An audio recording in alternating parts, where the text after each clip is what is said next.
নমস্কার, কেমন আছেন আপনারা সবাই? গল্পকথকরীতি চ্যানেলে আমি রীতি আপনাদের সবাইকে স্বাগত জানাই। আশা করি এই উপন্যাসটি আপনাদের খুব ভালো লাগছে। যারা আমার নতুন শ্রোতা বন্ধু, যদি এখন উপন্যাসটি শুনে আপনারা চ্যানেলটি সাবস্ক্রাইব না করে থাকেন, অবশ্যই চ্যানেলটি সাবস্ক্রাইব করে রাখবেন। এরপরে যখন আমি আবার নতুন নতুন পর্ব আপলোড করব, নতুন কোনো উপন্যাস শুরু করব, আপনাদের কাছে নোটিফিকেশন খুব তাড়াতাড়ি পৌঁছে যাবে। তো চলুন শুরু করি আজকের পর্ব। আর অবশ্যই কমেন্টে জানাতে কিন্তু ভুলবেন না আপনাদের আজকের পর্ব কেমন লাগলো। শুরু করছি আজকে শতধারায় বয়ে যায় উপন্যাসের দ্বিতীয় পর্ব। ধর্মতলায় এসে বাস বদলে বিনয় আর যুগল যখন শিয়ালদা স্টেশনে পৌঁছল, শীতের বিকেল প্রায় ফুরিয়ে এসেছে। দূরে হ্যারিসন রোড আর সার্কুলার রোডের উঁচু উঁচু বাড়িগুলোর মাথায় যে মলিন নিবু নিবু রোদটুকু লেগে আছে, তার আয়ু আর কতক্ষণ। চোখের পলক পড়তে না পড়তেই মুছে যাবে। এর মধ্যেই মিহি কুয়াশা পড়তে শুরু করেছে। বাতাসে মিশে যাচ্ছে লক্ষ লক্ষ কোটি কোটি হিমকণা। ট্রাম রাস্তা দিয়ে পাঁচমেশালি আওয়াজ করে স্রোতের মতো ঊর্ধ্বশ্বাসে ছুটছে অজস্র যানবাহন। ট্রাম, বাস, রিক্সা, ট্যাক্সি, ঘোড়ার গাড়ি, এমন কত কি। আর রয়েছে মানুষের ভিড়। কেউ থেমে নেই, সবাই দৌড়চ্ছে। কলকাতা সদা ব্যস্ত, সতত ধাবমান। লহমার জন্য কারোর দাঁড়িয়ে থাকার জো নেই। সকাল থেকে বেশ খানিকটা রাত পর্যন্ত কলকাতার যে কোনো বড় রাস্তায় এমনটাই চোখে পড়ে।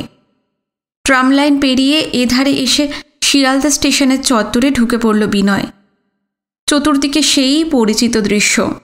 সীমান্তের ওপার থেকে আসা শরণার্থীতে সমস্ত এলাকা ঠিক ঠিক করছে। তাদের রিফিউজি ক্যাম্পে নিয়ে যাওয়ার ব্যবস্থা এখনও করা হয়নি বা করা যায়নি। ভিড়ের ভেতর দিয়ে পথ করে করে তার নিজস্ব কায়দায় একটানা চেঁচিয়ে যাচ্ছিল যুগল।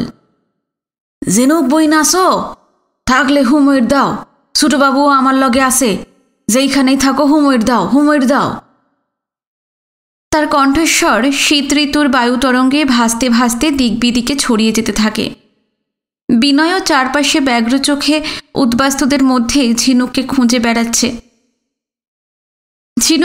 ঝিনুক বইন করে চিৎকার করার ফাঁকে ফাঁকে পূর্ব পাকিস্তানের যে উদ্বাস্তুরা 25-30 বর্গফুট জায়গা দখল করে খোলা আকাশের নিচে অস্থায়ী সংসার পেতে বসেছে, তাদের কাছেও খোঁজখবর নিচ্ছে যুগল।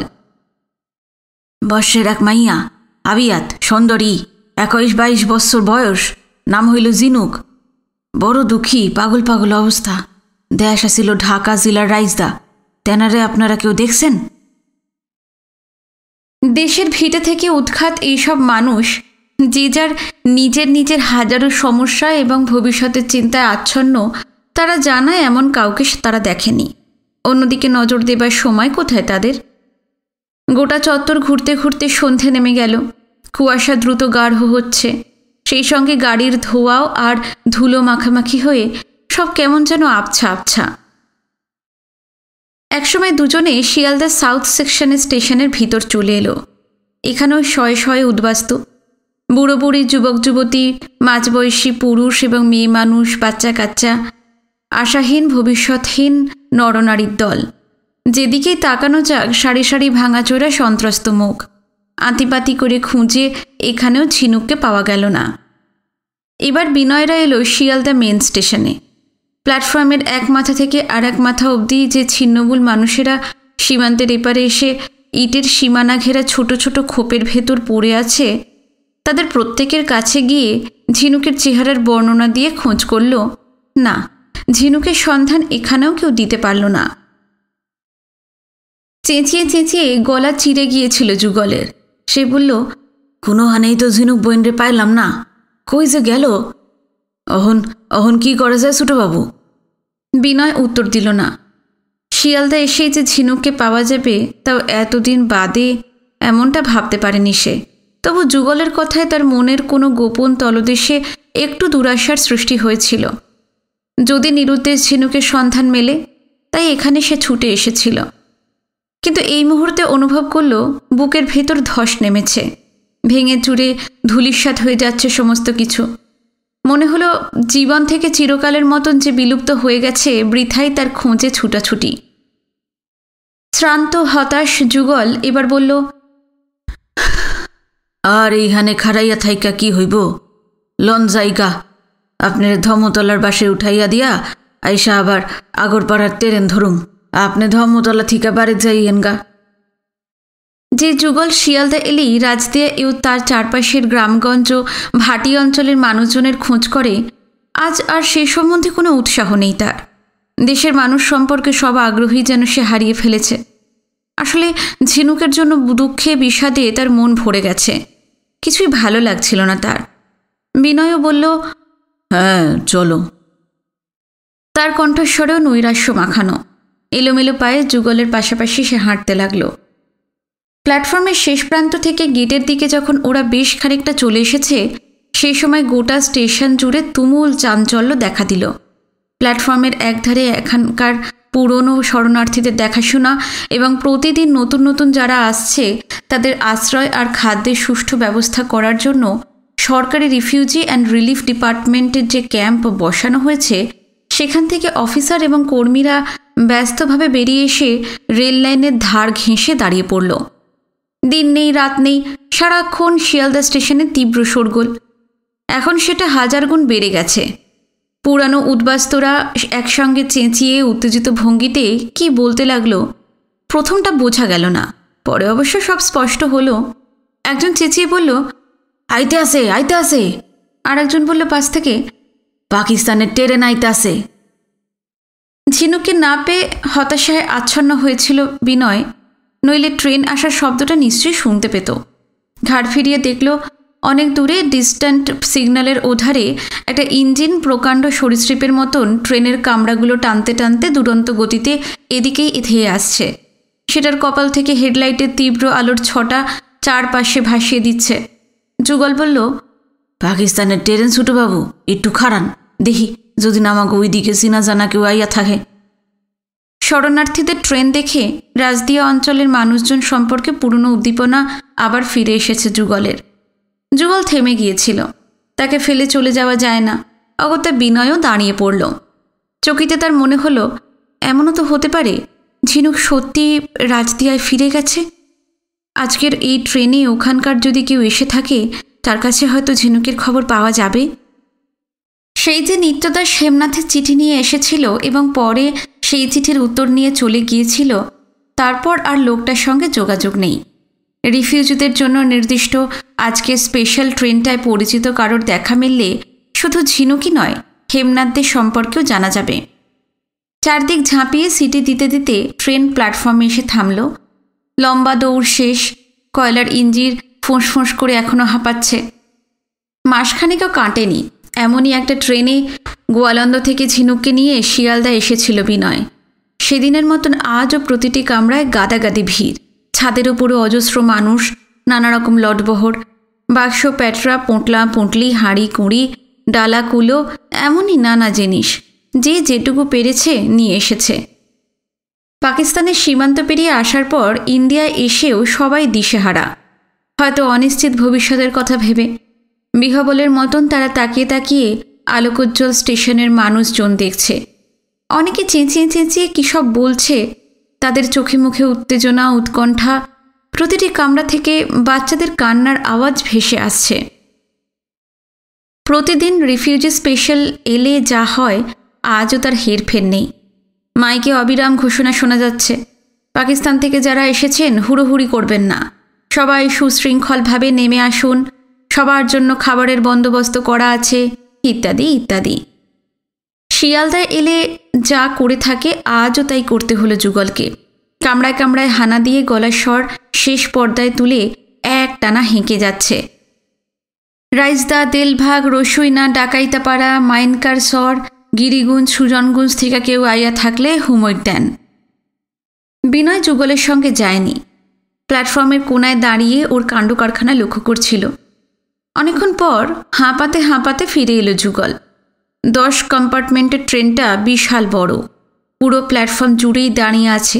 ঠাসা ভিড়ের ভিতর দিয়ে ট্রেনের শেষ মাথায় গিয়ে আবার এতটা ফিরে আসা মুখের কথা নয়। যুগল বলল, আমাকে রাইজদার দিকের কেউ আইজকার গাড়িতে আহে নাই, লন যাই। দুজনে গেটের দিকে পাশাপাশি হাঁটতে লাগলো।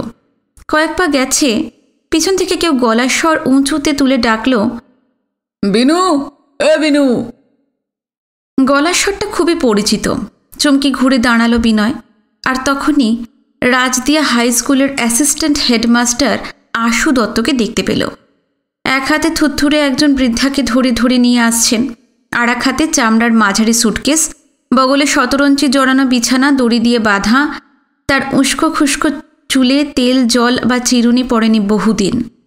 গায়ে খাড়া খাড়া দাড়ি, পরনে দলামোচড়া ধুতি আর টুইলের ফুল শার্ট, পায়ে লাল ক্যাম্বিসের পুরানো ফিতেওয়ালা জুতোর ওপর ধুলোর প্রলেপ, মাথায় জামা কাপড়ে কয়লার অজস্র কুচি। বোঝাই যায় এরা ট্রেনেই এসেছেন। বৃদ্ধাটিকে ভালোই চেনে বিনয়। আশু দত্তর মা কতদিন ওদের বাড়ি গিয়ে তার হাতের ক্ষীরের নাড়ু, চিতই পিঠে, চিনের মোয়া কি পাটিসাপটা খেয়ে এসেছে। কয়েক পলক হতবাক তাকিয়ে থাকে বিনয়। রাজদিয়ার এই শ্রদ্ধেয় মাস্টারমশাইটি দেশ ছেড়ে কোনোদিন ইন্ডিয়ায় চলে আসবেন ভাবা যায়নি। তার ধারণা ছিল জন্মভূমিতেই তিনি আমরণ থেকে যাবেন। পাশ থেকে যুগল ব্যগ্র সুরে বলে ওঠে, ছোটবাবু, আমাকে রাইজদার মাস্টার মশাই। বলেই আশু দত্তর দিকে দৌড়ে গেল। বিনয়ও লম্বা লম্বা পায়ে এগিয়ে গিয়ে আশু দত্ত তার মাকে প্রণাম করল। দেখা দেখি যুগলও দুজনের পা ছুঁয়ে মাথায় ঠেকায়। প্রশ্নটা অনাবশ্যক, তবু বিনয় জিজ্ঞেস করে, স্যার, আপনি চলে এলেন? দেশে আর থাকা গেল না বুঝি? আশু দত্ত মুখে কিছু বললেন না, শুধু আস্তে আস্তে মাথা নাড়লেন। আশু দত্তর হাত থেকে সুটকেস বিছানা টেনে নিয়ে যুগল বলল, ট্রেনের মাথা থিকা ওই মাথায় সমানে ডাইকা গেছি। রাজদা থিকা কি আইসেন? চিল্লাইয়া চিল্লাইয়া গলার নলি ফাইরা গেছে। হোমের দেন নাই কেন? চারিদিকে এত শোরগোল, তোর ডাক আমি শুনতে পাইনি। এই ট্রেন থেকে নেমে তো মহা বিপদে পড়ে গেছি। বিনয় জানতে চাইল, কি বিপদ স্যার? আমার এক মাসতুতো ভাইকে চিঠি লিখেছিলাম, শিয়ালদা এসে আমাদের যেন নিয়ে যায়। তা আমি তো অনেক খোঁজাখুঁজি করলাম, তাকে কোথাও পেলাম না। আপনি শোনেননি? আজকাল পাকিস্তানের চিঠি ঠিকমতো এপারে আসে না। হয়তো আপনার ভাই চিঠিই পাননি। হ্যাঁ, কি বলছিস রে? এখন উপায়? কিসের উপায়? আশু দত্ত জানালেন, 1939 জুলাইয়ে মহাযুদ্ধ শুরু হবার মুখে কলকাতায় শেষ এসেছিলেন। তারপর এই মাঝখানে প্রায় একটা যুগ কেটে গেছে। এই শহর তার প্রায় অচেনা। নৌকোয়, স্টিমারে এবং ট্রেনের দমবন্ধ করা ভিড়ে 3টে দিন কেটেছে। প্রচণ্ড ধকলে বৃদ্ধা মা এবং তার শরীরে সারবস্তু কিছু আর অবশিষ্ট নেই। হাত পা ভেঙে হুড়মুড় করে যে কোনো মুহূর্তে পড়ে যাবেন। কিভাবে যে নিজেদের খাড়া রেখেছেন তারাই জানেন। এই অবস্থায় কেমন করে মাস্তুতো ভাইয়ের বাসায় পৌঁছবেন ভেবে কুলকিনারা পাচ্ছেন না। বিনয় জিজ্ঞেস করে, আপনি ঠিকানা জানেন তো? তা জানি, ভাইয়ের নাম সন্তোষ, সন্তোষনাথ। ঠিকানা 27B ঈশ্বর গাঙ্গুলি স্ট্রিট, কালীঘাট। হো, তাহলে চিন্তা করবেন না, আমি আপনাকে পৌঁছে দেব। দুর্ভাবনার আপাতত কিছুটা অবসান। মুখ চোখ দেখে মনে হলো আশু দত্ত খানিক স্বস্তি বোধ করছেন। বললেন, তোর সঙ্গে দেখা না হলে কি যে করতাম। কিন্তু কি, এখানে তোর অন্য কোনো কাজ নেই তো? আমাদের নিয়ে গেলে অসুবিধা হবে না তো? না স্যার, আমি বাড়ি ফিরে যাচ্ছিলাম, আপনাকে পৌঁছে দিয়ে ফিরব। কিভাবে যাব কালীঘাটে? বিনয় লক্ষ্য করল এই মুহূর্তে একটিমাত্র চিন্তাই আশু দত্তর মাথায় ভর করে আছে। কালীঘাটে মাস্তুতো ভাইয়ের বাড়ি নিরাপদে পৌঁছতে হবে। এছাড়া অন্য কিছু ভাবতে পারছেন না। বিনয়ের সঙ্গে কতদিন বাদে দেখা। কেন সে শিয়ালদা এসেছিল, কলকাতার কোথায় থাকে সে, দেশ থেকে এখানে এসে কেমন আছে, এইসব সম্বন্ধে তার এতটুকু আগ্রহ নেই। বিনয় জানালো, কালীঘাট অনেক দূরের পথ। বাস, ট্রাম পাল্টে যাওয়া যায়, কিন্তু আশু দত্তরা শারীরিক ও মানসিক দিক থেকে যেভাবে বিধ্বস্ত হয়ে আছেন, তাতে ভিড়ে ঠাসা যানবাহনে টানাহেঁচড়া করে নিয়ে যাওয়া ঠিক হবে না। সে বলল, এখান থেকে একটা ঘোড়ার গাড়ি নিয়ে নেব। আশু দত্তর হঠাৎ কী খেয়াল হলো, উদ্বিগ্ন মুখে বললেন, আমার কাছে 1000 খানিক পাকিস্তানি টাকা আছে। ইন্ডিয়ায় কি সেই টাকা চলবে? বিনয় জানালো, এই শিয়ালদা স্টেশনের চত্বরেই চড়া হারে বার্তা দিলে পাকিস্তানি টাকার বদলে ভারতীয় টাকা পাওয়া যায়। আশু দত্ত জামার ভিতরের পকেট থেকে টাকা বার করে বিনয়কে দিতে দিতে বললেন, একটু এই বদলানোর ব্যবস্থা কর। একসময় মেন স্টেশন থেকে বেরিয়ে এসে দালালদের কাছ থেকে টাকা বদলা বদলি করে ঘোড়ার গাড়ি ভাড়া করল বিনয়। আশু দত্ত এবং তার মাকে গাড়িতে তুলে নিজেও উঠে বসল। যুগল সঙ্গে সঙ্গে এসেছিল। সে আশু দত্তদের মালপত্র গাড়িতে তুলে দিল।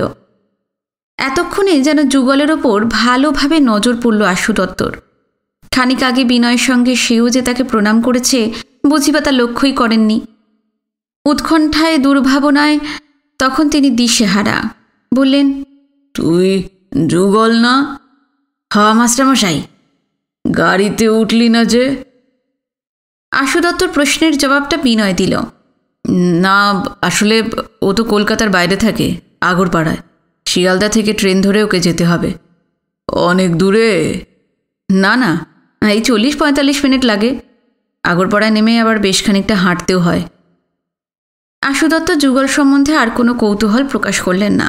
যুগল বলল, আমার ট্রেনের সময় হইয়া আইছে, অহন যাই মাস্টারমশাই, পরে ছোটবাবুরে লইয়া আপনার লগে দেখা করুম।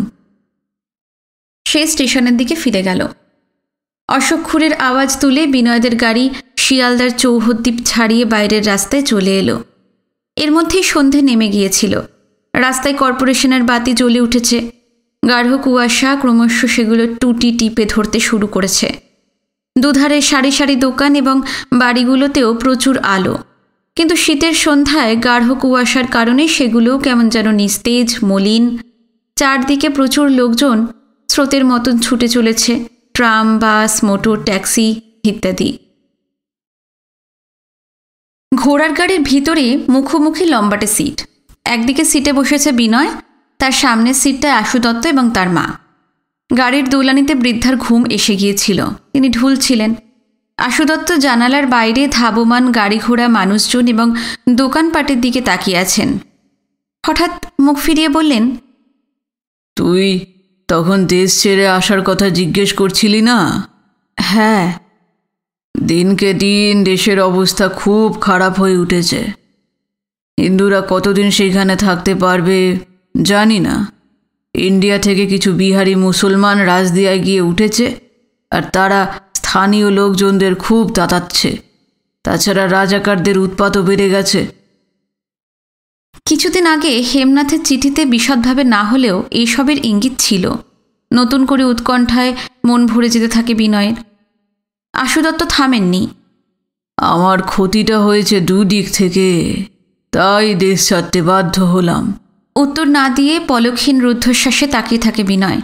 আশু দত্ত জানান, রাজদিয়া হাই স্কুল যা ছিল যৌবনের শুরু থেকে তার একমাত্র ধ্যান জ্ঞান, কলকাতায় ভালো ভালো চাকরির শত প্রলোভন উপেক্ষা করে তাই নিয়েই জীবনের মহার্ঘ বছরগুলি কাটিয়ে দিয়েছেন। 1947-এর 15ই আগস্টের পর যখন পূর্ব পাকিস্তানে ভাঙন ধরল, তখনও তিনি তার চিরদিনের সেই স্বপ্নটাকে আঁকড়ে রাজদিয়ায় পড়ে রইলেন। দেশ দুটুকরো হয়েছে। দুই সম্প্রদায়ের পারস্পরিক ঘৃণা আর অবিশ্বাসের বিষবাষ্পে সমস্ত পরিবেশ ছেয়ে গেছে, কিন্তু সেই সব দিকে তার লক্ষ্য ছিল না। রাজদিয়া হাই স্কুল থেকে নতুন নতুন ছাত্র বেরিয়ে তাদের মেধা দিয়ে সদ্যজাত পাকিস্তানকে গড়ে তুলবে, এই নিয়েই তিনি বিভোর ছিলেন। কিন্তু স্বপ্ন ভঙ্গ হলো আচমকা, নিতান্ত অপ্রত্যাশিতভাবে। রাজদিয়া হাই স্কুলের গভর্নিং বডিতে হেমনাথ ছাড়াও রাজদিয়া তো বটেই, চারপাশের গ্রামগুলো থেকেও বেশ কিছু সুশিক্ষিত বিশিষ্ট মানুষজনও ছিলেন। মুসলিম লীগ একরকম গায়ের জোরেই সেই গভর্নিং বডি ভেঙে দিয়েছে, আমূল বদলে দিয়েছে সমস্ত কিছু। মোতাহার হোসেন যে স্কুলে একটানা 26 বছর ধরে হেডমাস্টার, কংগ্রেস করার অপরাধে রাতারাতি তাকে তাড়ানো হয়েছে। আশু দত্ত এবং আরও কয়েকজন মাস্টারমশাইকে প্রতিটি রক্তবিন্দু দিয়ে যারা রাজদিয়া হাই স্কুল গড়ে তুলেছেন, তাদের রিটায়ারমেন্টের নোটিশ ধরিয়ে একরকম ঘাড় ধাক্কা দিয়েই বার করে দেওয়া হয়েছে। এইভাবে বিদায় করে দেওয়ায় রাজদিয়া এবং চারপাশের বহু মানুষ খুব ক্ষুব্ধ। ছাত্ররা একদিন স্ট্রাইকও করেছিল, কিন্তু কাজের কাজ কিছু হয়নি। রাজদিয়া হেমনাথ এবং মোতাহার হোসেনের পর সবচেয়ে শ্রদ্ধেয় মানুষ আশু দত্ত। এত বড় অসম্মানে তিনি একেবারে ভেঙে পড়েছিলেন। কিন্তু তার চেয়েও বড় আঘাত এসেছিল অন্য দিক থেকে। তার ছোট ভাই সুরেশ দত্ত রেলে চাকরি করতেন, প্যাসেঞ্জার ট্রেনের গার্ড, অবিবাহিত, থাকতেন ঢাকায় রেলের কোয়ার্টার্সে। দেশভাগের সময় সরকারি আধা সরকারি কর্মচারীদের অপশন দেওয়া হয়েছিল, ইচ্ছা হলে যে কেউ ইন্ডিয়ায় চলে যেতে পারে। সুরেশ দত্ত পাকিস্তানি থেকে গিয়েছিলেন, ছুটি ছাটায় বাড়ি আসতেন। খুব বড় রকমের দাঙ্গা হাঙ্গামা ইদানিং হয়নি ঢাকায়, তবে উত্তেজনা রয়েছে, মাঝে মাঝে স্ট্যাবিংয়ের ঘটনা ঘটছে। একদিন রাতে ডিউটি সেরে ফেরার পথে সূত্রাপুরের কাছে তাকে ছুরি মারা হয়। রক্তাল্পুত বেহুশ অবস্থায় সুরেশকে হাসপাতালে নিয়ে যাওয়া হয়েছিল, কিন্তু তার আর জ্ঞান ফেরেনি। 2 দিন পর তিনি মারা যান। এই মৃত্যুটা আশু দত্তদের তুমুল ঝাঁকিয়ে দিয়ে গেছে। ঢাকা থেকে শোচনীয় খবরটা আসার সঙ্গে সঙ্গে আশু দত্তর মা মূর্ছিত হয়ে পড়েন। হুঁশ ফেরার পর শোককাতর বৃদ্ধা আর স্বাভাবিক হতে পারেননি। সারাক্ষণ আচ্ছন্নের মতন বসে থাকতেন, আর মাঝে মাঝেই উন্মাদের মতন বুকে চাপড় মারতে মারতে আকুল হয়ে কাঁদতেন। তার কান্নার আওয়াজ অনেকটা তীর বেঁধা পশুর আর্তনাদের মতো। এই এক মুহূর্তও তিনি পাকিস্তানে থাকতে চাইছিলেন না, অবিকল ঝিনুকের মতো। নিরুপায় আশু দত্ত শেষ পর্যন্ত সিদ্ধান্ত নিলেন পাকিস্তানে আর থাকবেন না। গোপনে পূর্বপুরুষের বাড়িঘর জমিজমা বিক্রি করার চেষ্টা যে করেননি তা নয়, কেননা জানাজানি হলে রাজাকাররা প্রচণ্ড হামলা করবে। হিন্দু সম্পত্তি বেচা প্রায় অসম্ভব। খদ্দের তিনি পেয়েও ছিলেন, কিন্তু তারা ভয়ে আশু দত্তর সঙ্গে রেজিস্ট্রি অফিস পর্যন্ত যেতে পারেনি।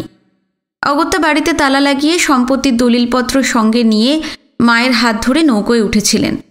তারপাশা স্টিমার ঘাটে আসা, গোয়ালন্দ থেকে ট্রেনে বর্ডারে পৌঁছানো, বিনুর যা যা অভিজ্ঞতা হয়েছিল প্রায় তেমনটাই ঘটেছে আশু দত্তের বেলায়। সেই আতঙ্ক, সেই উৎকণ্ঠা, সেই মৃত্যু ভয়। ভেবেছিলেন পাকিস্তানে উত্তেজনা কমলে, পরিবেশ খানিকটা স্বাভাবিক হলে দেশে ফিরে বাড়িঘরের ব্যবস্থা করে আসবেন। কিন্তু বর্ডারে পৌঁছবার পর আর একটা মারাত্মক আঘাতে শেষ আশাটুকুও চুরমার হয়ে গেল। পাকিস্তানি অফিসাররা তার যাবতীয় দলিল টলিল ছিনিয়ে নেয়।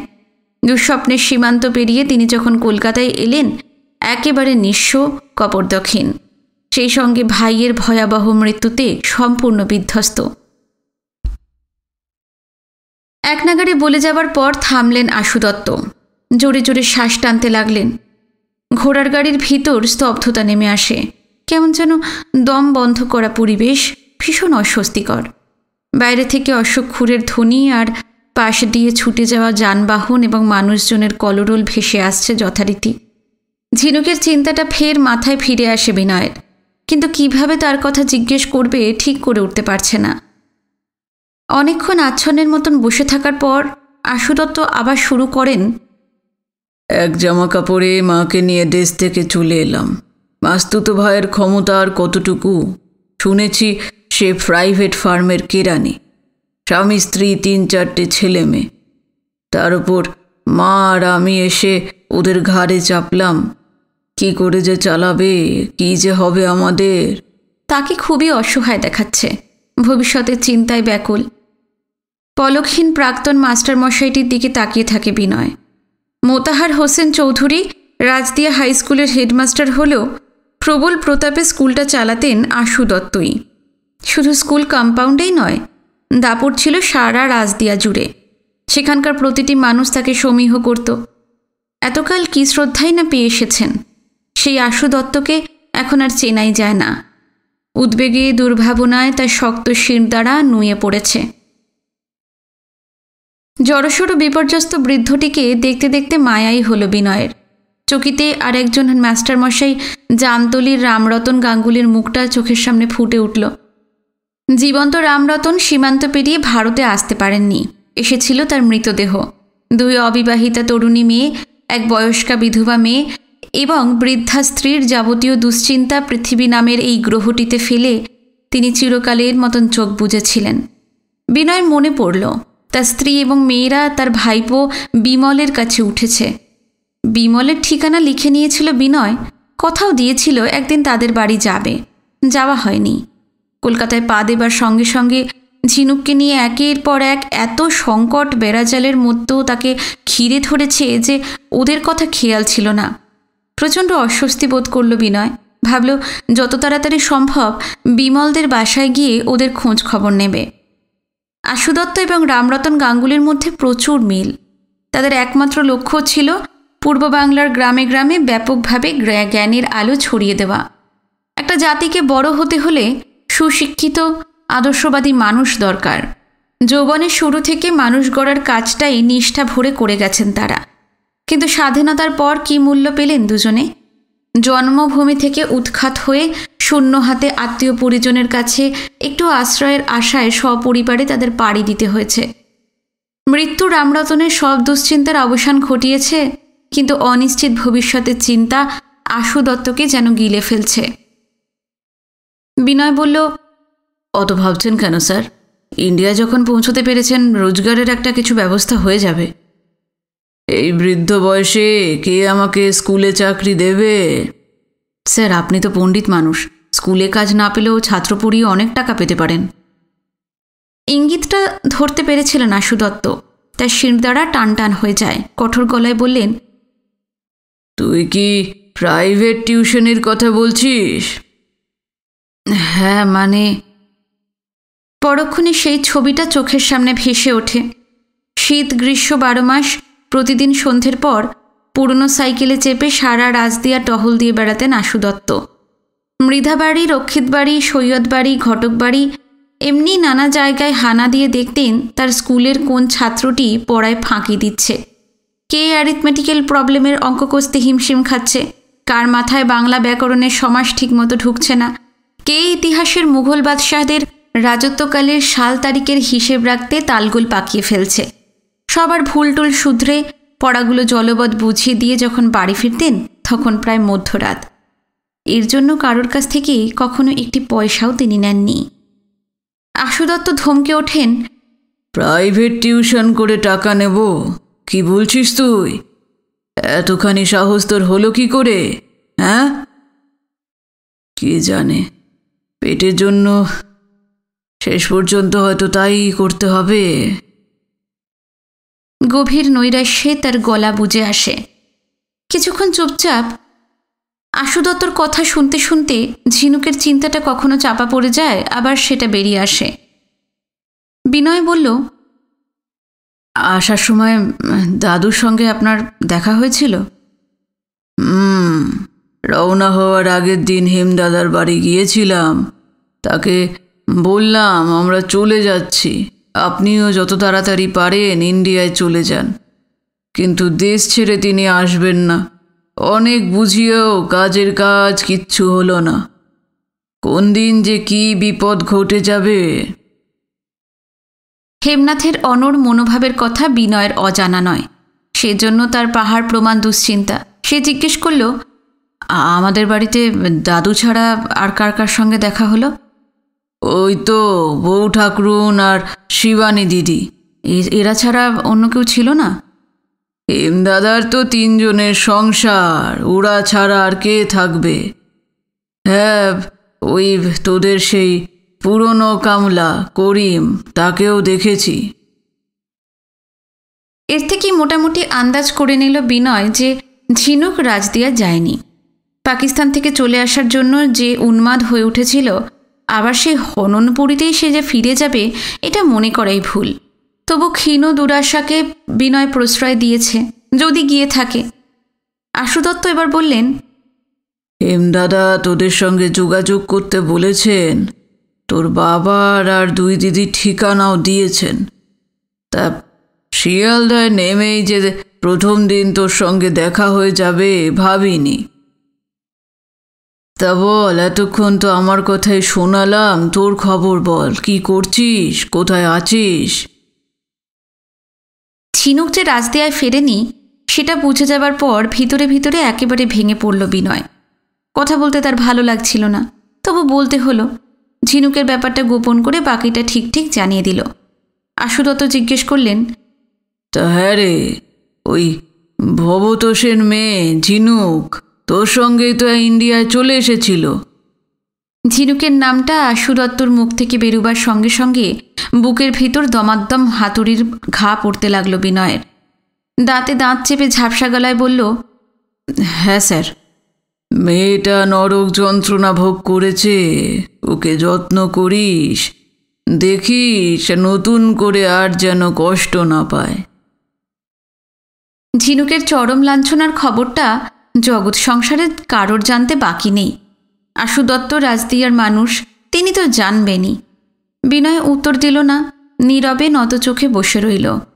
একসময় ঘোড়ার গাড়ি ঈশ্বর গাঙ্গুলি স্ট্রিটে পৌঁছে গেল। রাস্তাটা বেশ সরু, এঁকে বেঁকে পাক খেতে খেতে এগিয়ে গেছে। এখানে বেশিরভাগই পুরনো বাড়ি, একতলা দোতলা, কচি দু একটা তিনতলা, সবই সাদামাঠা, ছিঁড়ি ছাঁদহীন। প্রতিটি দালান কোঠার গায়ে মলিন ছাপ, ফাঁকে ফাঁকে টালি বা টিনের চালের ঘর, মাঠকোঠা, মনে হয় আদ্যিকালের কোনো শহরের পথ। কর্পোরেশনের যে বাতিগুলো টিমটিম করে জ্বলছে, ঘন কুয়াশা চারপাশ থেকে সেগুলোর দম বন্ধ করে দিচ্ছে।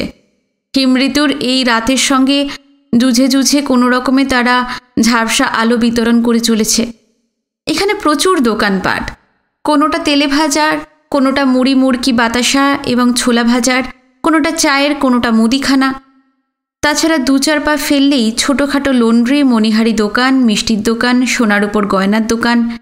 এই দোকানগুলোর কটাতেই বা ইলেকট্রিক আলো, হয় কেরোসিনের লম্ফ, হ্যারিকেন বা লম্বা ডাঁটিওয়ালা গ্যাসবাতি জ্বলছে। রাস্তায় যথেষ্ট লোকজন চোখে পড়ছে। হিমে, কুয়াশা এবং চতুর্দিকের নিস্তেজ আলোয় মনে হয় ছায়া মূর্তির মিছিল। নিরুৎসক চোখে জানালার বাইরে তাকিয়েছিল বিনয়। চারদিক দেখতে দেখতে আবছাভাবে ভাবল, সে যেন পরিচিত পৃথিবীর বাইরে অচেনা, ভুতুরে, অবাস্তব কোনো গ্রহে এসে পড়েছে। রাস্তার লোকজনকে জিজ্ঞেস করে করে সন্তোষ নাগদের ভাড়া বাড়ির হদিশ পেতে অসুবিধে হলো না। এই এলাকার অন্য সব বাড়ির মতো সেকেলে ধাঁচের দোতলা, বয়স কম করে 60-70 বছর তো হবেই। তৈরি হবার পর সেই যে রং করা হয়েছিল, তারপর ওটার গায়ে আর হাত পড়েনি। পলেস্তারা অনেক জায়গায় খসে ইট বেরিয়ে পড়েছে। দেওয়ালের গায়ে শ্যাওলার কালো কালো ছোপ, রেইন ওয়াটার পাইপ ভাঙাচোরা। বন্ধ সদর দরজার মাথায় অল্প পাওয়ারের একটা বাল্ব জ্বলছিল। সেই আলোয় দেখা গেল কপাটের পাল্লায় চক্ষুরি দিয়ে বড় হরফে লেখা 27B। ঘোড়ার গাড়ি থেকে নেমে বিনয় জোরে জোরে দরজায় কড়া নাড়তে লাগল। একটু পর 13-14 বছরের একটি সুশ্রী কিশোরী দরজা খুলে বলল, কাকে চান? এখানে সন্তোষ নাগরা থাকেন? ঠিকানাটা খুঁজে বার করার পরও পুরোপুরি নিশ্চিত হবার জন্য প্রশ্নটা করল বিনয়। হ্যাঁ, আমার বাবা। তিনি বাড়ি আছেন? হ্যাঁ। ও, তাকে খবর দাও, পাকিস্তানের রাজদিয়া থেকে তার এক দাদা আশু দত্ত মশাই এসেছেন। ও, এক্ষুনি ডেকে আনছি বাবাকে। মেয়েটি এক ছুটে ভিতরের দিকে চলে গেল। মুহূর্তের মধ্যে যখন ফিরে এলো, সঙ্গে একজন প্রৌঢ় এবং আরও 3টি ছেলে মেয়ে, যাদের বয়স 6 থেকে 10-11-র মধ্যে। অপার কৌতূহল নিয়ে তারা একবার বিনয়, পরক্ষণে ঘোড়ার গাড়ির আরোহীদের লক্ষ্য করতে লাগল। প্রৌঢ়টির উচ্চতা মাঝারি, গোলগাল, ভালো মানুষ গোছের চেহারা, পরনে আধময়লা ধুতি এবং হাফ শার্টের ওপর চাদর জড়ানো। বিনয় বুঝতে পারছিল ইনি আশু দত্তর মাস্তুতো ভাই সন্তোষ নাগ। সন্তোষ ব্যগ্রভাবে বললেন, আশু দাদা কোথায়? আশু দাদা। ঘোড়ার গাড়ি থেকে ততক্ষণে আশু দত্ত নেমে এসেছেন। বললেন, এই যে। পাকিস্তান থেকে আসবেন, আগে জানাননি তো, চিঠি লিখলে শিয়ালদায় চলে যেতাম। বিনয় কলকাতায় পৌঁছে আনন্দ এবং হিরণকে যা বলেছিলেন হুবহু তাই বললেন আশু দত্ত, অর্থাৎ চিঠি লিখেছিলেন। হিরণদের মতন একই উত্তর দিলেন সন্তোষ যে আশু দত্তর চিঠি তিনি পাননি। সেই সঙ্গে জুড়ে দিলেন, পাকিস্তানের চিঠিপত্র আজকাল নিয়মিত আসছে না। কথা বলতে বলতে নিচু হয়ে আশু দত্তর পা ছুঁয়ে প্রণাম করে সদরের সামনে দাঁড়ানো ছেলে মেয়েগুলোকে বললেন, ইনি জেঠু, প্রণাম করো। বলা মাত্রই ঢিপ ঢিপ করে তারা প্রণাম সেরে একধারে সারি সারি দাঁড়িয়ে রইল। সন্তোষ বললেন, মাসিমা আসেনি? এসেছে, এই তো। আঙুল বাড়িয়ে ঘোড়ার গাড়িটা দেখালেন আশু দত্ত। সুরেশ দাদাকে তো দেখছি না। গাড়ির ভিতর জড়পিণ্ডের মতন যে বৃদ্ধটি এক কোণে বসেছিলেন, আচমকাই ক্ষীণ করুণ সুরে ফুঁপিয়ে ফুঁপিয়ে কেঁদে উঠলেন। সেই সঙ্গে অস্পষ্ট দুর্বোধ্য গলায় সুরেশের নাম করে একটানা কি বলে যেতে লাগল। তার বিলাপের ধ্বনি কুয়াশাচ্ছন্ন শীতের রাতটাকে বিষাদে ভরিয়ে তুলল। সন্তোষ হকচকিয়ে গিয়েছিলেন, বললেন, কি হয়েছে দাদা? মাসিমা কাঁদছে কেন? পরে শুনিস। এরপর গাড়ির দরজা খুলে আশু দত্তর মাকে এবং সীমান্তের ওপার থেকে সামান্য যা জিনিসপত্র আনা সম্ভব হয়েছিল ধরাধরি করে সব নামানো হলো। সন্তোষ কিশোরী মেয়েটির দিকে ফিরে বললেন, যা তো শিগগিরই তোর মাকে ডেকে আনতো, মাসিমাকে ভেতরে নিয়ে যাবে। মেয়েটা আরেকবার দৌড়ে চলে গেল। এবার সঙ্গে করে নিয়ে এলো কপাল পর্যন্ত ঘোমটা টানা একজন মাঝবয়সী মহিলাকে। আশু দত্তর মা সমানে কেঁদে চলেছেন। সন্তোষের স্ত্রী এবং ছেলেমেয়েরা সযত্নে তাকে ধরে ধরে বাড়ির ভিতর নিয়ে গেল। এদিকে ঘোড়ার গাড়ির কোচওয়ান অধৈর্য হয়ে উঠেছিল। সওয়ারিদের সঠিক গন্তব্যে পৌঁছে দেওয়া হয়েছে, এক লহমা সে আর এখানে নষ্ট করতে রাজি নয়। তাকে ছেড়ে দেবার জন্য সমানে তাড়া দিতে শুরু করেছে। বিনয় ভাড়া দিতে যাচ্ছিল, এক ধমকে তাকে থামিয়ে আশু দত্ত নিজেই তা মিটিয়ে দিলেন। গাড়ি ধীর চালে বড় রাস্তার দিকে চলতে শুরু করল। একটু পর সামনের একটা বাঁক ঘুরে সেটা অদৃশ্য হয়ে গেল। বিনয় বলল, স্যার আমি তাহলে এখন চলি, আপনারা ভীষণ ক্লান্ত, তাড়াতাড়ি খাওয়া দাওয়া করে শুয়ে পড়ুন। এতক্ষণ আশু দত্তদের নিয়েই ব্যতিব্যস্ত ছিলেন সন্তোষ। হঠাৎ বিনয় সম্পর্কে সচেতন হয়ে জিজ্ঞেস করলেন, একে তো ঠিক চিনতে পারলাম না। আমাদের রাজদিয়ার হেমনাথ মিত্রের নাতি বিনয়, আমার স্কুলেই ছাত্র ছিল। তুই তো হেমদাদাকে চিনিস? চিনব না? কলকাতায় চাকরি পাওয়ার আগে যখন রাজদিয়ায় আপনাদের বাড়ি যেতাম, হেমদাদার সঙ্গে দেখা না করলে খুব অভিমান করতেন। এমন মানুষ তো আর হয় না। শিয়ালদায় ট্রেন থেকে নামার পর তোকে না দেখতে পেয়ে কী করব যখন ভেবে পাচ্ছি না, তখন এই বিনয়ের সঙ্গেই দেখা হয়ে গেল। ওই আমাকে এখানে নিয়ে এসেছে। বিনয়ের সঙ্গে দেখা না হলে ভীষণ বিপদে পড়তাম। সন্তোষ ভালো করে বিনয়কে লক্ষ্য করলেন। বয়সে তার চেয়ে অনেক ছোট। তাকে আপনি করে না বললেও চলে। বললেন, রাস্তা থেকে চলে যাবে তাই কখনো হয়? এসো এসো। না, আজকে অনেক রাত হয়ে গেছে, আজকে থাক, পরে একদিন আসবো। কবে আসবি? এই দেখি 2-4 দিনের ভিতর। আসবি কিন্তু, তোর সঙ্গে অনেক দরকারি কথা আছে। আচ্ছা। বিনয় আর দাঁড়ালো না। সরু গলিটা ধরে বড় রাস্তার দিকে জোরে জোরে হাঁটতে লাগলো। সেখান থেকে ট্রাম বাস কিছু একটা ধরে সোজা ভবানীপুর যাবে। ঈশ্বর গাঙ্গুলি স্ট্রিটে আশু দত্তদের সেই যে বিনয় পৌঁছে দিয়ে এসেছিল, তারপর 2 দিন পেরিয়ে গেল। সুবিশাল এই মহানগরের জনারণ্যে ঝিনুক হারিয়ে গেছে। বিনয় প্রায় নিশ্চিত তাকে আর কখনো খুঁজে পাওয়া যাবে না। তবু বুকের ভেতরে অদৃশ্য কোনো কুঠুরিতে অতি ক্ষীণ একটু আশা এখনও ধুকপুক করে। তাই সকাল হলেই চা খেয়ে সে বেরিয়ে পড়ে। ট্রাম রাস্তা, বাস রাস্তা ছাড়াও সরু সরু অলিগলিতে উদ্ভ্রান্তের মতন ঘুরে বেড়ায়। তারপর চলে যায় থানায়। থানা থেকে ফিরে কোনো রকমের চান খাওয়া সেরে কিছুক্ষণ বিছানায় পড়ে থাকে। বেলা একটু পড়লে আবার রাস্তায় রাস্তায় ছোঁটাছুটি, খোঁজাখুঁজি। এই 2 দিনও তার হেরফের ঘটেনি, কিন্তু বৃথাই এই অনুসন্ধান। আজও সকালে চা খাওয়া শেষ হলে ঘর থেকে বেরোতে যাবে, বাধা পড়ল। দরজার সামনে দাঁড়িয়ে আছে খগেন। ডাকল, দাদাবাবু। কিছু বলবে? এই বড়বাবু আপনাকে একবার ওপরে যেতে বলেছেন। বিনয়ের ঘর দোতলায়, অবনীমোহন থাকেন তেতলায়, মাত্র 14 ফুট উঁচুতে। একই বাড়িতে কদিন ধরে তারা যাচ্ছে, কিন্তু দুজনের দেখা সাক্ষাৎ, কথাবার্তা খুব কম হয়েছে। অবনীমোহন ভোর থেকে তার জপ তপ, পুজো এবং ধর্মগ্রন্থ নিয়েই মগ্ন থাকেন। ইহকালে সুখ দুঃখ বা অন্য সব সমস্যা সম্পর্কে তিনি প্রায় উদাসীন। আর বিনয়ের ধ্যান জ্ঞান ঝিনুক। এই বাড়িতে আসার পর নিজের থেকে অবনীমোহন কখনো ডেকে পাঠাননি। হঠাৎ কী এমন হতে পারে বোঝা যাচ্ছে না। বেশ অবাকই হলো বিনয়। জিজ্ঞেস করল, কেন ডেকেছেন জানো? না। ঠিক আছে, তুমি যাও। খগেন চলে গেল। এই বেলা আর বেরুনো হলো না। কিছুটা কৌতূহল এবং খানিক সংশয় নিয়ে তেতলায় বাবার ঘরে চলে এলো বিনয়। অবনীমোহনের এর ভেতর স্নান হয়ে গেছে। ভাঁজ করা ধপধপে থান ধুতির লুঙ্গির মতন করে পরা। তার ওপর খদ্দরের হাফ হাতা পাঞ্জাবি এবং গরম শাল। বিছানায় শিরদাঁড়া টান টান করে বসে আছেন। সামনে নিচু ডেস্কের ওপর কোনো সদ্গ্রন্থ খোলা রয়েছে, গীতা কিংবা উপনিষদ। খুব সম্ভব সেটাই পড়ছিলেন। পায়ের শব্দে মুখ তুলে তাকালেন অবনীমোহন। বইটা বন্ধ করে বললেন, ওখান থেকে একটা চেয়ার এনে বস। ডান পাশের দেওয়াল ঘেঁষে খানচারেক চেয়ার সার দিয়ে দাঁড় করানো। তার একটা খাটের কাছে টেনে এনে নিঃশব্দে বসে পড়ল বিনয়। অবনীমোহন কয়েক পলক ছেলেকে লক্ষ্য করলেন, তারপর বললেন, শুধু শুধু রাস্তায় ঘোরাঘুরি করে শরীর নষ্ট করছিস কেন? যে নিজের ইচ্ছায় চলে গেছে তাকে ফিরে পাওয়া অসম্ভব। বিনয় চমকে উঠল। জাগতিক ব্যাপারে অবনীমোহন তাহলে একেবারে নিষ্পৃহ নন।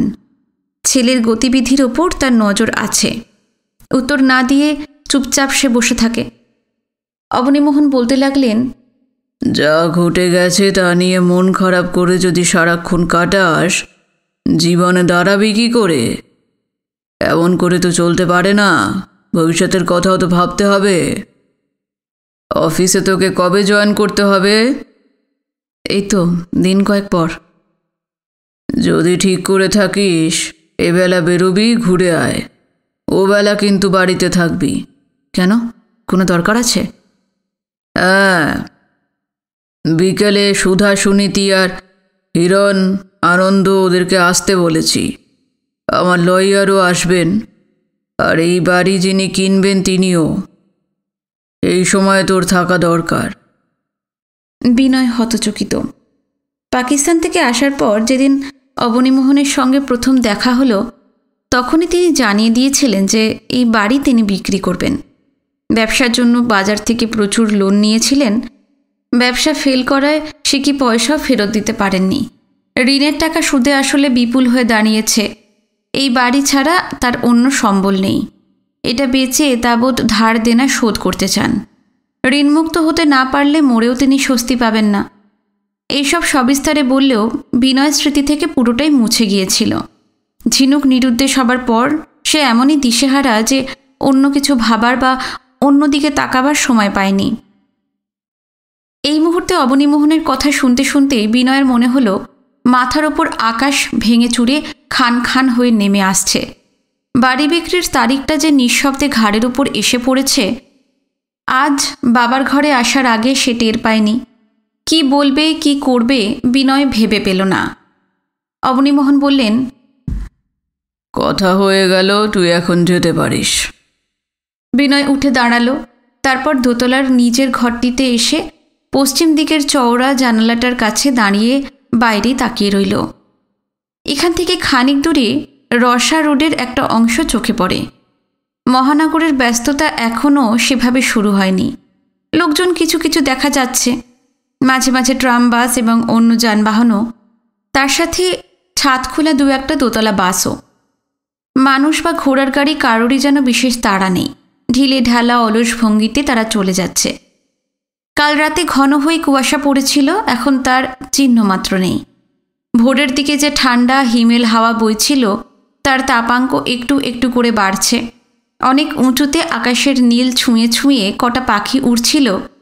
কি পাখি ওগুলো? কি নাম তাদের? শঙ্খচিলকি?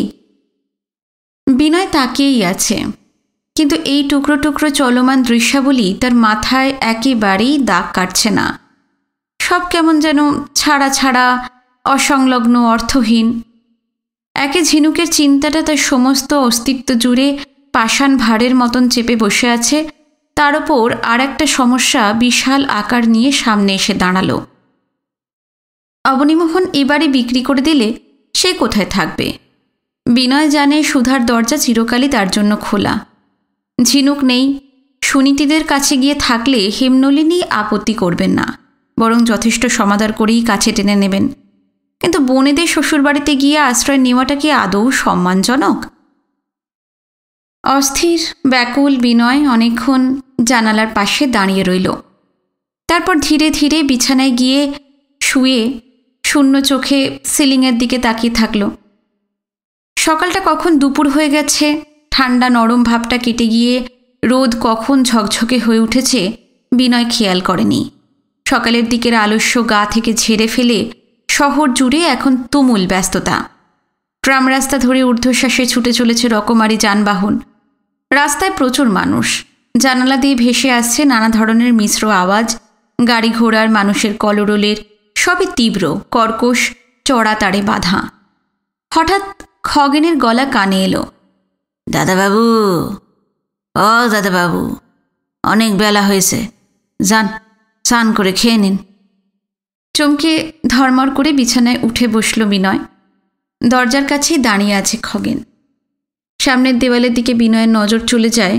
ওয়েস্ট অ্যান্ড ওয়াচ কোম্পানির একটা গোলাকার ঘড়ি সেখানে আটকানো, এখন 1:33। বিনয় একটু লজ্জা পেল, কেননা তার খাওয়া না হলে খগেন খাবে না। তার জন্যই লোকটা এত বেলা পর্যন্ত অপেক্ষা করছে। খাট থেকে নামতে নামতে ব্যস্তভাবে সে বলল, তুমি যাও, আমি 5 মিনিটের ভেতর চলে আসছি। একটা ঘরে পড়ার পাজামা আর শার্ট নিয়ে বাথরুমে ঢুকে গেল সে। গুরুদেবের কাছে দীক্ষা নেবার পর নিরামিষ আহার শুরু করেছেন অবনীমোহন। এ বাড়িতে এসে তাই খাচ্ছে বিনয়। তার জন্য আলাদা করে মাছ মাংসের ব্যবস্থা হোক এটা সে চায়নি। খগেনের বাড়তি খাটনি হবে ভাবতে সংকোচ হয়েছে। বিনয়ের মনে হয় এখানে সে যেন একজন উটকো অতিথি। কেউ তাকে ডেকে আনেনি, নিজের থেকেই সে হাজির হয়েছে। ঝিনুক নিরুদ্দেশ হবার পর কদিন একটু বিচলিত হয়েছিলেন অবনীমোহন। বিনয়কে সঙ্গে নিয়ে থানায় পর্যন্ত ছুটে গিয়েছিলেন। তারপর আবার জেকে সেই আগের মতোই নিরাসক্ত, পার্থিব সব ব্যাপারেই উদাসীন। নিজের চারপাশে শক্ত একটা বলয় তৈরি করে ধরা ছোঁয়ার বাইরে চলে গেছেন। বিনয় কি খাচ্ছে না খাচ্ছে, তার কোনো রকম অসুবিধা হচ্ছে কি না, এইসব নিয়ে খোঁজও তিনি নেন না। স্নান সেরে একতলা থেকে খাওয়া দাওয়া চুকিয়ে ফের নিজের ঘরে ফিরে এসে শুয়ে পড়ল বিনয়। দিবানিদ্রার অভ্যাস নেই তার। ঘড়ির কাঁটা আজ বড় বেশি মন্থর, সময় যেন কাটতেই চায় না। সে বিছানায় ছটফট করতে লাগল। কখন 4:30 বেজে গিয়েছিল, কখন বাতাসে হিম মিশতে শুরু করেছে, আর কখনই বা রোদ ঝলমলে ভাবটা হারিয়ে মলিন হয়ে গেছে, বিনয় খেয়াল করেনি। খগেন এসে আবার দরজার সামনে দাঁড়ায়, বলল, দাদাবাবু, সবাই বড়বাবুর ঘরে এসে গেছেন, আপনারে যেতে বললেন। হ্যাঁ, যাচ্ছি। তেতলায় এসে বিনয় দেখতে পেল অবনীমোহন যথারীতি খাটে বসে আছেন। কাছাকাছি মেঝেতে খান কয়েক চেয়ার সাজানো রয়েছে। সেখানে বসে আছে সুধা, হিরণ, সুনীতি এবং আনন্দ। কয়েকটা চেয়ার এখনো ফাঁকা। বিনয় দোতলায় যে ঘরখানায় থাকে সেখান থেকে ওপরে নিচে ওঠানামার সিঁড়ি চোখে পড়ে না, তাই কখন তারা তেতলায় উঠে এসেছে সে টের পায়নি। ফাঁকা চেয়ারগুলোর একটার দিকে আঙুল বাড়িয়ে অবনীমোহন বিনয়কে বসতে বললেন। সে নীরবে বসে পড়ল।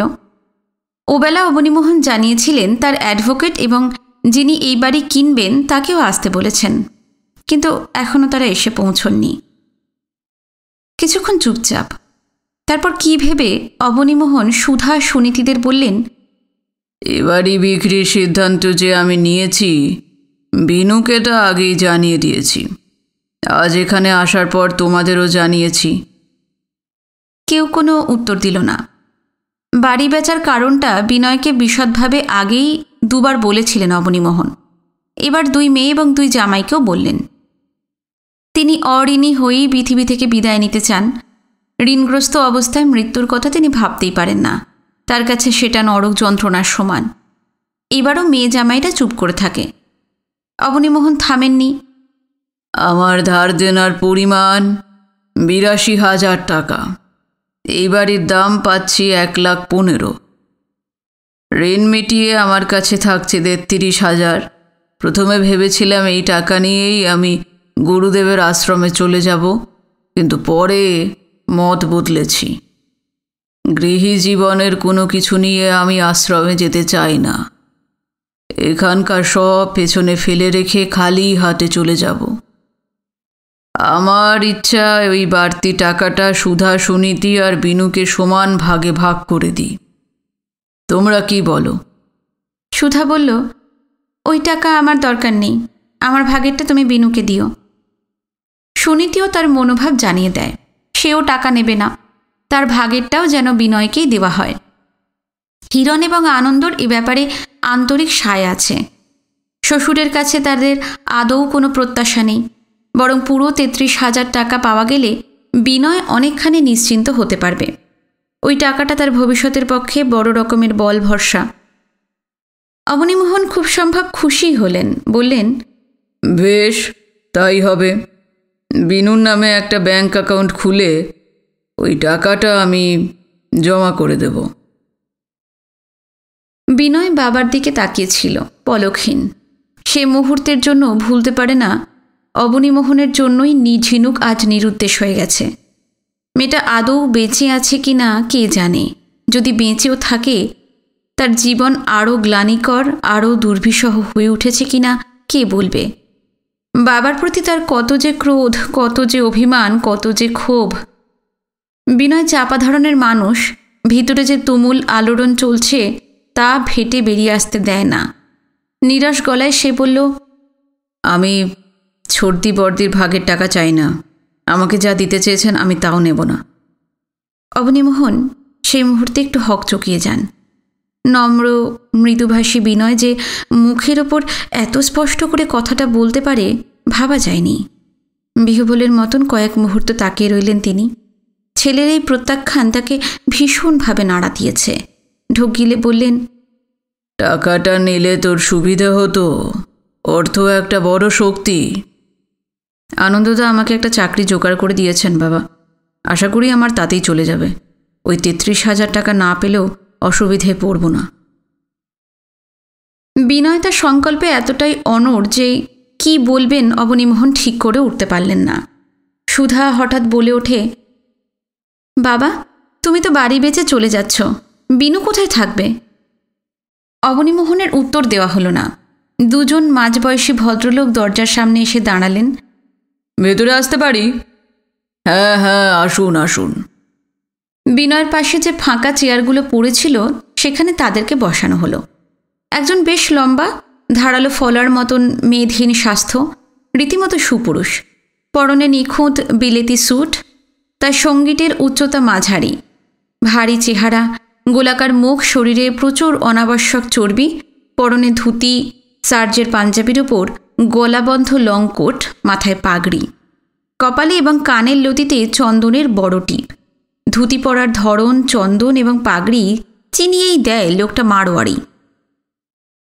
অবনীমোহন ছেলে মেয়েদের সঙ্গে দুজনের পরিচয় করিয়ে দিলেন। স্যুট পরা ভদ্রলোক হাইকোর্টের নামকরা অ্যাডভোকেট, নাম অজিতেশ লাহিড়ী। তিনি বাড়ি বিক্রির দলিল তৈরি এবং রেজিস্ট্রির ব্যবস্থা করবেন। ধুতিওয়ালা রাধেশ্যাম জালান, বড় বাজারে তার গদি, নানা ধরনের ব্যবসা করেন। যেটুকু আন্দাজ করা গেল লোকটার অঢেল টাকা। অজিতেশ জিজ্ঞাসা করলেন, বাড়ি বিক্রির বিষয়ে আপনার ছেলে মেয়ে জামাইদের মতামত নিয়েছেন? রাধেশ্যামরা কয়েক পুরুষ ধরেই কলকাতার বাসিন্দা। সামান্য টান থাকলেও বাংলাটা নির্ভুল বলেন। তারও আগেই জিজ্ঞাস্য ছেলেমেয়েরা খুশি মনে বাড়ি বিক্রিতে রাজি হয়েছে কিনা। বাবার সিদ্ধান্তের জন্য পরে যেন তারা আফসোস না করে। কারণ মনে কোনো দুঃখ দিন তিনি সম্পত্তি খরিদ করতে চান না। অবনীমোহন বললেন, না না, কারোর কোনো আপত্তি নেই। আমি ওদের সঙ্গে কথা বলেছি। লাহিড়ী সাহেব, আপনি দলিল তৈরি করুন। আর রাধেশ্যামজি, আপনার কাছে আমার একটা অনুরোধ আছে। হ্যাঁ হ্যাঁ, বলুন কি অনুরোধ আছে? দলিল রেজিস্ট্রি হয়ে গেলে আমি তো আশ্রমে চলে যাব। আমার ছেলে বিনুর কথা আপনাকে সবই বলেছি। ও তো এই সবে পাকিস্তান থেকে এসেছে। ওর থাকার একটা ব্যবস্থা না হওয়া পর্যন্ত দয়া করে যদি ওকে কিছুদিন এখানেই থাকতে দেন। যতদিন ইচ্ছা ছোট বাবুজি এ বাড়িতেই থাকতে পারবেন। 1 বছর 2 বছর আমার কোনো আপত্তি নেই। আপনাকে অনেক ধন্যবাদ। কি বলে যে আপনাকে কৃতজ্ঞতা।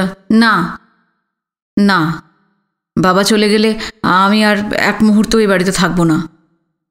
নিজের বাবাই যখন ফেলে রেখে চলে যাচ্ছেন, অনাত্মীয় অচেনা একটা মানুষের করুণা তার প্রয়োজন নেই। হঠাৎই ঘরের ভেতর অপার স্তব্ধতা নেমে আসে। সবাই ভীষণ অস্বস্তি বোধ করছিল। একসময় রাধেশ্যাম বললেন, ঠিক আছে বাবুজি, আপনার যেমন ইচ্ছা, এখন চলি। দেখা দেখি অজিতেশ লাহিড়িও চেয়ার ছেড়ে উঠে দাঁড়ালেন।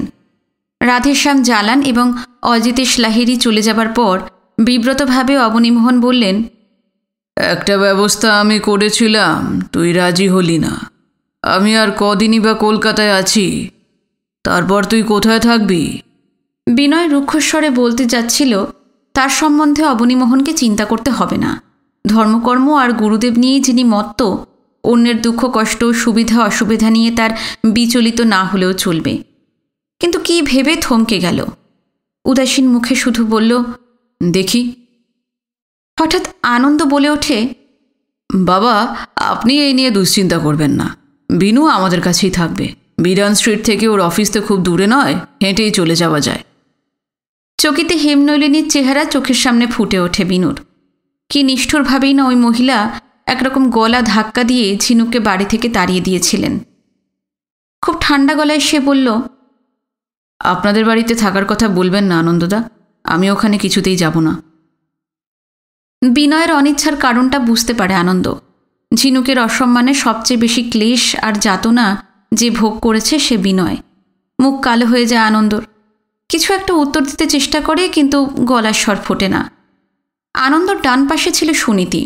ঝিনুকের প্রতি হেমনলিনীর আচরণে সেও কম কষ্ট পায়নি। বিষণ্ণ দৃষ্টিতে একবার বিনয়ের দিকে তাকিয়েই সে চোখ নামিয়ে নেয়। বিনয়ের গা ঘেঁষে বসেছিল সুধা। সে বলল, ঠিক আছে, বিনু আমার কাছেই থাকবে, আমি ওকে নিয়ে যাব। ছোটদি আর হিরণের প্রতি কৃতজ্ঞতার শেষ নেই বিনয়ের। অপার মমতায় ওরা ঝিনুককে কাছে টেনে নিয়েছিল। লাঞ্ছিত মেয়েটা ভয়ে গ্লানিতে আতঙ্কে কুঁকড়ে থাকত। সুধাদের কাছে এসে স্বাভাবিক হয়ে গিয়েছিল সে। ছোটদির কথার জবাব দেয় না বিনয়। নীরব থেকে বুঝিয়ে দিল সুধাদের কাছে থাকতে তার কোনো আপত্তি নেই, সেখানে সে স্বাচ্ছন্দ্যই বোধ করবে। দিবারাত্রি হেমনলিনীর মুখ অন্তত তাকে দেখতে হবে না। তবুও একটু দ্বিধা সূক্ষ্মভাবে মাথার ভেতর কোথায় যেন খোঁচা দিতে থাকে। সুধারা খুব যত্ন করেই তাকে তাদের কাছে রাখবে, কিন্তু চিরকাল তো বনভগ্নিপতির বাড়িতে থাকা যায় না। সে ভেবে নিল অবনীমোহন চলে যাবার পর আপাতত কিছুদিন সে সুধাদের কাছেই কাটাবে, তারপর যত তাড়াতাড়ি সম্ভব আলাদা ব্যবস্থা করে নেবে। ঘরের ভেতর নৈশব্দ নেমে এসেছিল। এবার অবনীমোহন বললেন, তখন ওই 33,000 টাকার বিষয়ে আলোচনা করতে করতে অন্য কথা এসে গেল। তোমরা কেউ তো টাকাটা নিতে রাজি না, কিন্তু ওটার তো একটা বন্দোবস্ত করতে হবে। আমি একটা কথা ভেবেছি। এখন হয়তো তোমাদের আপত্তি রয়েছে, পরে মত বদলেও যেতে পারে। চিন্তা করে দেখলাম টাকাটা তোমাদের 3 জনের নামে একটা ব্যাংকে অ্যাকাউন্ট খুলে রেখে যাব। পরে তোমরা যা ভালো বুঝবে তাই করবে। আনন্দ নিচু গলায় বলল, ঠিক আছে, আপনার যখন সেরকম ইচ্ছা তাই করুন। অবনীমোহন বলল, আমার আরও কিছু কথা আছে। হ্যাঁ বলুন। তোমরা জানো, যুদ্ধের আমলে রাজদিয়ায় মজিদ মিয়ার কাছ থেকে 30 কানি ধান জমি কিনে চাষবাস শুরু করেছিলাম। তারপর তো কন্ট্রাক্টারি করতে আসামে গেলাম। সুধা সুনীতির বিয়ের সময় মাঝখানে একবারই মাত্র রাজদিয়া যাওয়া হয়েছিল। যুদ্ধ থামলে সোজা চলে এলাম কলকাতায়। অবনীমোহনের বক্তব্য আনন্দরা ঠিক ধরতে পারছিল না। তারা তাকিয়েই থাকে। অবনীমোহন সবিস্তারে জানালেন, কবছর আসামে এবং পরে কলকাতায় কাটানোর কারণে রাজদিয়ার জমিজমা কী অবস্থায় আছে সে সম্বন্ধে তার কোনো ধারণা নেই। তাছাড়া যৌবনের শুরু থেকে ঊর্ধ্বশ্বাসে একবার এদিক একবার ওদিক দৌড়তে দৌড়তে হঠাৎ গতিপথ পুরোপুরি বদলে গেল।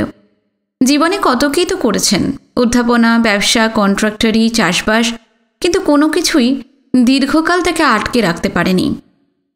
এটা ছেড়ে ওটা, ওটা ছেড়ে সেটা, সেটা ছেড়ে অন্য একটা, এভাবেই কেটে গেছে জীবনের বেশিরভাগটাই। লম্বা দৌড়ের পর পরমায়ুর শেষ মাথায় পৌঁছে স্থিত হয়েছেন অবনীমোহন। এখন তার একটাই পথ, একটাই গন্তব্য, ধর্ম, গুরুদেব এবং তার আশ্রম। গৃহী জীবনের সমস্ত চিন্তা পেছনে ফেলে তিনি কলকাতা থেকে চলে যেতে চান। বাড়ি বিক্রি, ঋণ শোধ সব ব্যবস্থাই হয়ে গেছে। বিনয় চাকরিও পেয়েছে। সেদিক থেকে তার দুর্ভাবনার অবসান ঘটেছে। বাকি শুধু রাজদিয়ার ওই 30 কানি জমি। অবনীমোহন বিনয়কে জিজ্ঞেস করলেন, আমি আসামে চলে যাবার পর আমাদের জমিগুলো কি এমনিই পড়ে থাকতো? না, লোক দিয়ে নিজের জমি জমার সঙ্গে দাদু ওগুলোও চাষ করাতেন। এই কবছর ধান পাট বিক্রি করে বেশ কিছু টাকা পাওয়া গেছে, সেসব দাদুর কাছেই আছে। পাকিস্তানে যা চলছে ওই টাকা তো ইন্ডিয়ায় নিয়ে আসা সম্ভব নয়। সে যাক, আমি অন্য একটা কথা ভাবছিলাম। জমিগুলোর দলিল টলিল কার কাছে রয়েছে? তুই কি সঙ্গে করে নিয়ে এসেছিস? না, ওগুলো দাদুর কাছেই আছে। বিনয় জানায় যে অবস্থায় তাকে পাকিস্তান ছেড়ে চলে আসতে হয়েছে, দলিলের কথা তখন মাথায় আসেনি। হেমনাথও সেই সময় এমনই বিচলিত, এতটাই আতঙ্কগ্রস্ত যে অন্য কোনো দিকে তার লক্ষ্য ছিল না। সীমান্ত পেরিয়ে ঝিনুককে নিয়ে নিরাপদে কিভাবে ঘাতক বাহিনীর নজর এড়িয়ে বিনয় ইন্ডিয়ায় পৌঁছবে, সেটাই ছিল একমাত্র চিন্তা। আর যদি মনে করে হেমনাথ জমিজমার দলিলগুলো সঙ্গে দিতেনও, বিপদ শতগুণ বেড়ে যেত, কেননা পাকিস্তানের বর্ডারে ওগুলো ছিনিয়ে নেওয়া হতো। অবনীমোহন স্বস্তি বোধ করেন। না, মামাবাবুর কাছে রয়েছে একরকম ভালোই হয়েছে।